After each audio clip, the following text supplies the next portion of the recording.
Haleluya, haleluya, haleluya. Shalom alaikum. Bishem Hamasyah. Salam Aki. Aku kabarkan Injil keselamatan. Haleluya. Bapak Ibu yang kasih Tuhan, ketemu lagi dengan saya Evangelis Afraham Effendi Usman. Anaknu meyuh khadim. Kita ini sangat istimewa. Saya istimewa, saudara istimewa, dan kita semua adalah orang-orang yang sangat istimewa di mata Tuhan. Nah, pada kesempatan kali ini Bapak Ibu, saya akan buat video yang saya kasih judul Beragamalah yang benar. Nah, beragamalah yang benar. Nah, sebelumnya Bapak Ibu, taruh hati dan pikiran saudara di tempat yang netral sehingga kita bisa melihat satu sisi positif yang ada di dalam video channel Injil Kabar Baik Habaget, sehingga kita bisa menemukan satu kebenaran, dan kebenaran itu bisa memerdekakan kita semua. Nah, judulnya Bapak Ibu, beragama yang benar. Kita ingin Bapak Ibu, kita ingin orang lain mengakui kebenaran agama kita. Setiap orang ingin bahwa orang lain itu mengakui agama kitalah yang paling benar. Agama kitalah yang paling hebat. Agama kitalah yang paling top. Semua orang menginginkan bahwa agama yang dianutnya itu adalah agama yang paling benar. Maka Bapak Ibu yang dikasih Tuhan, sikap kita orang yang beragama paling tepat ialah mengimani kebenaran-kebenaran yang sudah teruji. Saya ulangi, maka sikap beragama yang paling tepat ialah kita harus mengimani kebenaran-kebenaran yang sudah teruji, bukannya berasumsi atau hanya percaya ajaran guru-guru kita. Karena asumsi bisa saja salah. Nah, selama ini kita melihat banyak orang mengatakan agamakulah yang paling benar, tetapi tidak bisa dibuktikan bahwa agama yang dianut oleh orang itu adalah agama yang paling benar. Itu hanya asumsi dia. Maka apabila orang tersebut hanya berasumsi, maka orang itu Bapak Ibu mau mati demi agama. Mau mati demi agama. Kalau saya katakan Bapak Ibu, kalau ada orang yang mau mati demi agama, itu adalah mati yang konyol. Mati yang konyol. Alkitab tidak pernah memerintahkan kepada saudara dan saya, kepada kita, firman Tuhan tidak pernah satu kata pun mengatakan bahwa pengikut satu agama harus berani mati untuk agama yang dia anut. Tidak. Itu tidak pernah ada tertulis dalam Alkitab. Nah, meskipun Bapak Ibu yang dikasihi Tuhan, ada sebagian orang percaya bahwa Injil Barnabas itu Injil asli, tetapi justru bertentangan dengan Al-Quran dan sejarah. Nah, ini perhatikan contoh ini Bapak Ibu. Contoh yang saya katakan bahwa sikap seseorang yang beragama paling tepat ialah mengimani kebenaran-kebenaran yang sudah teruji. Contohnya, meskipun ada sebagian saudara kita, sebagian orang percaya bahwa Injil Barnabas itu asli, tetapi justru bertentangan dengan Al-Quran dan sejarah. Nah, Al-Quran menuliskan dalam Maryam 23, Maryam mengalami rasa sakit saat melahirkan. Nah, di Injil Barnabas bab 13 mengatakan yang sebaliknya. Maryam melahirkan putranya tanpa sakit. Lalu pertanyaan kita, manakah yang benar? Manakah yang harus diimani oleh saudara kita? Mereka mengatakan bahwa Injil Barnabas itu adalah Injil asli. Kalau seandainya Injil Barnabas itu adalah Injil asli, otomatis Injil Barnabas itu adalah firman Tuhan. Dan firman Tuhan tidak akan pernah bertentangan dengan firman Tuhan yang lain. Tetapi justru ini bertentangan antara Injil Barnabas dengan surat Maryam ayat 23, itu bertentangan. Di Maryam 23 di situ dikatakan Maryam mengalami rasa sakit saat melahirkan. Nah, sedangkan di dalam Injil Barnabas di situ dikatakan Maryam melahirkan putranya tanpa sakit, tanpa mengalami rasa sakit sedikit pun. Nah, ini mana yang benar? Mana yang harus diimani? Mana yang harus dipercayai?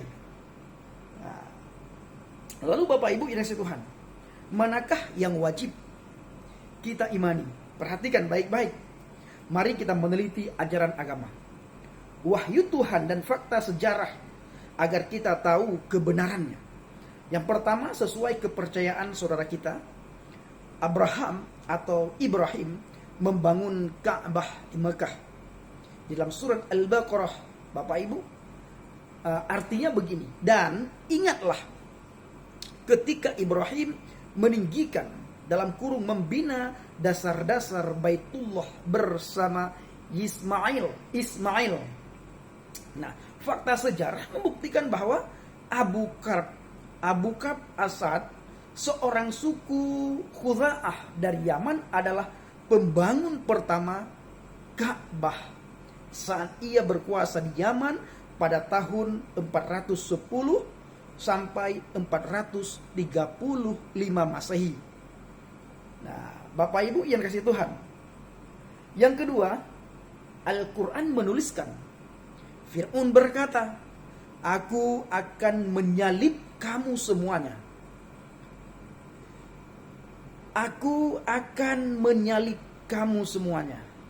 Nah, data sejarah membuktikan bahwa Fir'aun 2000 sebelum Masehi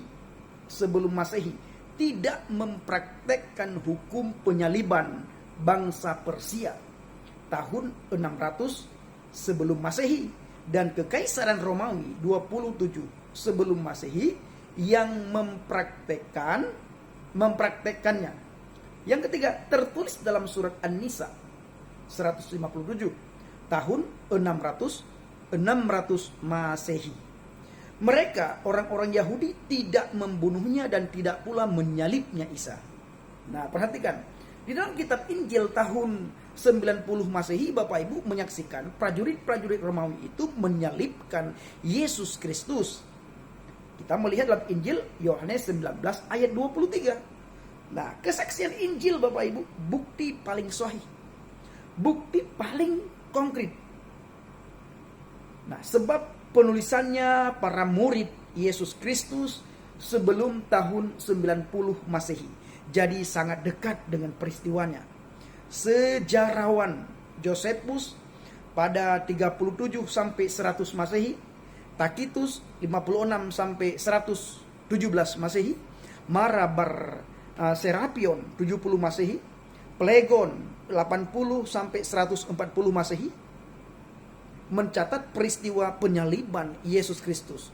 Josephus, sejarawan Yahudi, menuliskan, "Hiduplah Yesus Kristus.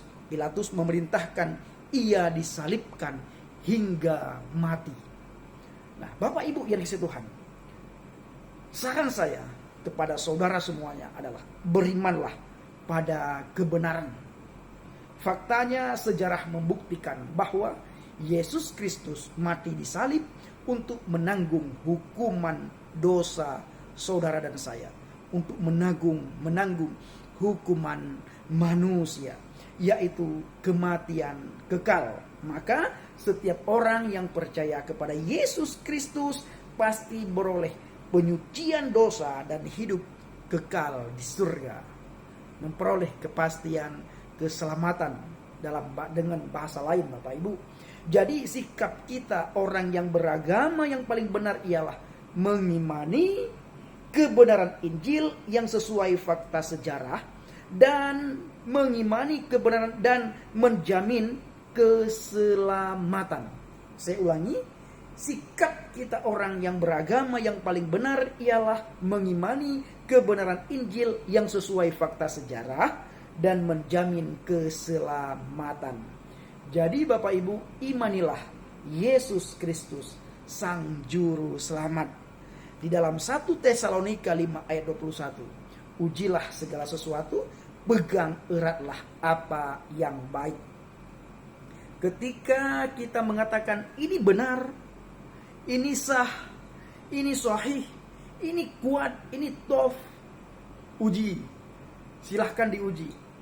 Nanti di saat pengujian itu Bapak Ibu akan ketahuan apakah ini benar atau tidak benar. Apakah ini salah atau benar. Apakah ini benar atau betul. Apakah ini betul atau benar atau salah dan lain sebagainya. Nah Bapak Ibu yang kasih Tuhan, kiranya menjadi berkat bagi kita semua. Shalom alaikum Bishim Hamasiah. Salam Aki selalu. Aku kabarkan Injil keselamatan. Bapak Yahweh Bishim Adonai Yesua Hamasiah Ruach Kodes memberkati kita semua. Haleluya. Amin. Yes. Shalom.